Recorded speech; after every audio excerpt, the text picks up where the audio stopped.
Garand has an interesting history. It started its development, or was developed in the late 20s and early 30s, and was officially adopted by the military in 1936 and went into production at that date.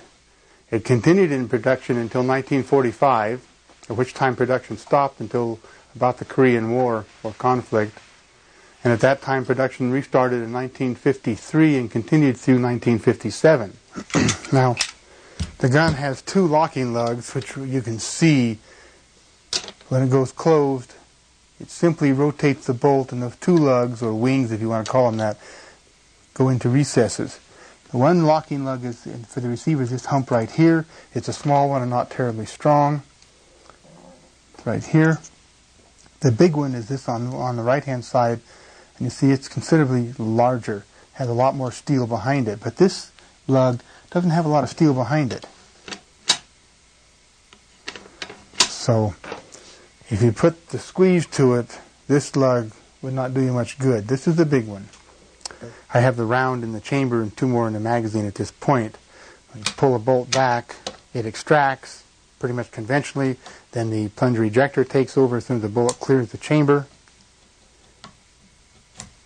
And out we go. Now, the follower pushed the rounds in the magazine up one more notch. So the next round is ready to be fed. And when it's being fired rapidly, these are going to surge some. Now we have sort of little feed ramps down in the barrel right here. And now I'll show you how to take this thing apart the right way. First of all, you have to take the trigger guard out. And to get the trigger guard out, and they vary somewhat on how hard they are, but you pull the trigger guard rearward and up. That unhooks it. You lift it all the way up. You pull the trigger guard assembly out of the gun. Then bring the gun up and let it come down like this on the front sight, not hard, and the stock will pivot out of the action. If you want a very precise trigger pull on this gun, we need to do some modification of the trigger itself, and probably of the hammer and the secondary sear.